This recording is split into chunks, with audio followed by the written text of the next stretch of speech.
중폭 이상의 개각 그리고 대통령실 개편 이걸 해나갈 걸 지금 본격 시사했습니다. 지금 3년 차에 어떤 국정 드라이브 확보에 나섰다 이렇게 볼 수도 있겠는데요. 당에서도 아마 기대하는 게 좀 많을 것 같습니다. 어떻습니까?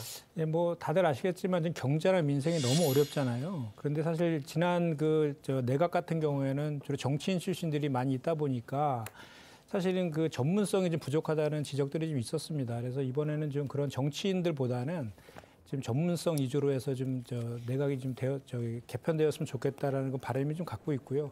사실 지난 그 내각 같은 경우는 국회에서 누가 더 야당 의원들과 잘 싸우느냐 경쟁하는 듯한 그런 모습들로만 점철되어 있었거든요. 아무래도 정치인이다 보니까 정치를 염두에 둔 자기 정치 차원에서의 그런 내각 운영들이 좀 있었던 것도 사실이지 않습니까? 그런데 이제는 이제 국정 3년 차에 접어들기 때문에 정말로 정치가 국민의 그 삶을 나아지게 하는 그런 것인데 지금 너무나 각박한 그 민생 경제 상황에서 그걸 좀 극복할 수 있는 그래서 국회랑 좀 소통도 그 전보다는 좀 더 원만하게 하고 정치적인 영역은 정치권의 여야에 맡기고 좀 윤석열 대통령님한테도 좀 이렇게 쓴소리도 좀 할 수 있는 그런 분들이 좀 내각에 들어갔으면 좋겠다는 바람입니다. 네.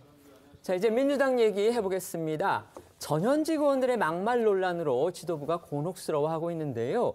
부적절한 표현들이죠. 그러니까 본인의 의사를 표현하기 위해서 이제 뭐 인용하는 것은 이제 필요하지만 저렇게 누가 국민적인 눈높이에서 상식적인 선에서 봤을 때 거부감이 있는 표현들을 하지 않는 것이 좋다라고 보는 거고 저게 보니까 지난 18일 날 조국 전 장관 북호선태에서 있었던 것인데 그 다음 날 있었던 민영배 의원 북호선태에서도 또 그런 비슷한 발언이 있어서 당에서도 엄중하게 이제 비상징계로 당원권 6개월 정지 조치까지 내렸음에도 불구하고 또 그런 비슷한 게 또 앞에 이제 그거보다 전에 있었던 것이다라는 말씀을 제가 좀 확인 좀 시켜드리고요.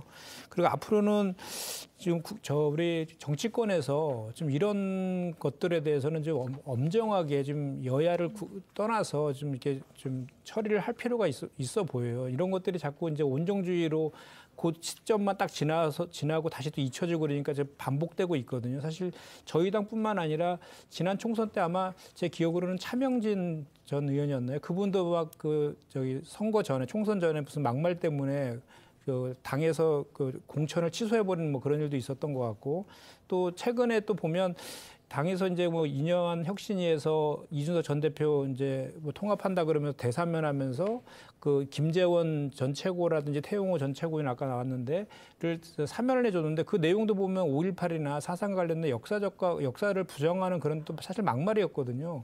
그런 것들 포함해서 정치권에서 이렇게 하는 그 설화라든지 막말들에 대해서는 좀 엄정하게 대처할 필요가 있겠다 이 말씀드립니다. 인사들만 지금 살펴봐서 이제 몇 가지 사례들이 지금 재판이 오래 이제 끌었다 이런 지적들이 좀 있는 것 같은데 사실 그 외에도 많은 그 재판들이 지연되는 사례들은 많아요. 그것은 어떻게 보면 재판의 특성이 실체적 규명이 중요하기 때문에 그런 측면도 없지 않아 있는 것 같습니다. 이제 그럼에도 불구하고 재판 지연의 문제를 이제 뭔가 개선하려고 한다라고 하면 법적인 제도적인 그런 틀 안에서의 그 개선은 좀 필요해 보이고요.